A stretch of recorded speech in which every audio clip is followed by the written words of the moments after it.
Here we go. Hello, I'm Alexa. Welcome back to my channel. I'm a San Francisco-based product designer, and I've been living out here in the Bay Area since 2012. In fact, I've lived here almost exactly 7 years from the time that I filmed this video.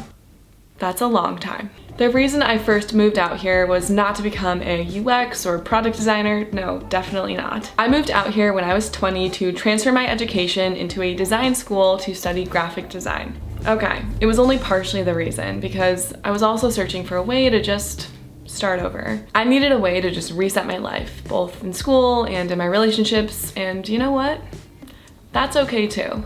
Even with this new direction, I had no idea what I wanted to do with my life. I ended up discovering UX design in an intro-level interaction design course within my graphic design department at California College of the Arts, and the rest is history. But in today's video, I wanted to talk about something that is very important to me and that I learned in a really visceral way at CCA, which is design critique.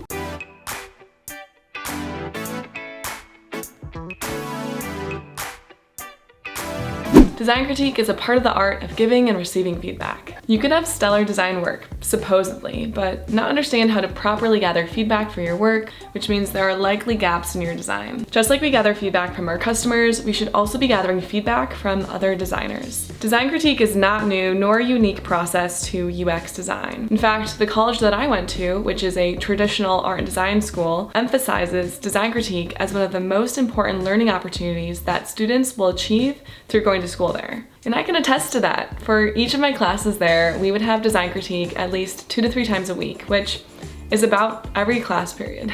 We all had to get super comfortable about talking about our work and receiving feedback on something we probably deeply cared about. And therefore, learn to understand that this feedback is not personal. It's about what works and what doesn't work about a given problem.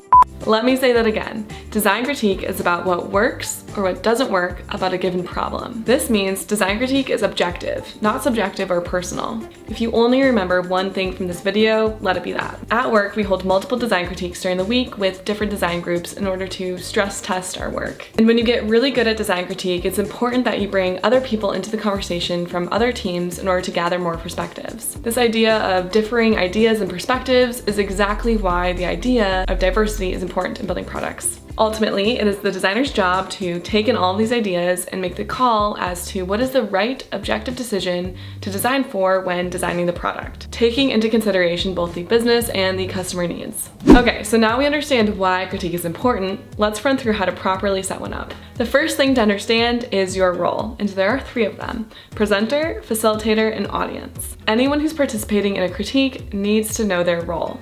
The presenter's role is to come prepared to share their work. They should identify what exactly they're looking for feedback on, write it down, and share it out with the group before the meeting, or make sure to present it at the very beginning. You don't want to waste your time gathering feedback that you're just not looking for.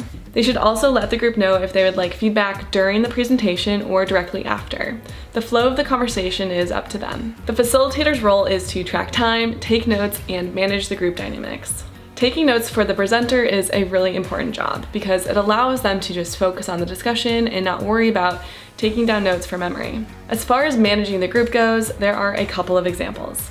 If the presenter forgets to ask what they're looking for feedback on, the facilitator should stop the conversation and make sure that the group is clear on that before moving forward. The facilitator can also be tracking on who the feedback is coming from, and so if there's someone more quiet in the room, they can help better support them in getting their voice heard. Ultimately, it's the facilitator's final role to let the group know when they are nearing the end of the session, so final thoughts can be said and summarized. The rest of the group is the audience, and their role is simple. They must stay focused and attentive towards the presenter in order to provide them with feedback. This means that phones and computers, or really anything that could cause a distraction, should be put away in order to let people just focus on the discussion. And that's basically it. Design critique may seem simple, but it's really easy to mess up, especially if not everyone is on the same page about what their role is. Design critique is one of my very favorite parts of the design process. If you're currently learning design on your own or in an online format, make sure that you figure out ways to gather feedback on your work from other design-minded people. You don't want to forget this step. Not only is design critique an important part of the process to create great work, I think the lessons you learn from this process go way beyond design. Being able to have an objective conversation around what is working and what is not working about the day-to-day problems that you are guaranteed to run into in your life is going to benefit you greatly in understanding how to solve for them. I'm a better person today because I know how to use critique. That's going to be it for this video. I hope you enjoyed it. If you're feeling good about it, give it a like. If you like me and you like my channel, I would love for you to be a subscriber. And while you're at it, why not go over and follow me on Instagram too? I hope to see you next time. Bye!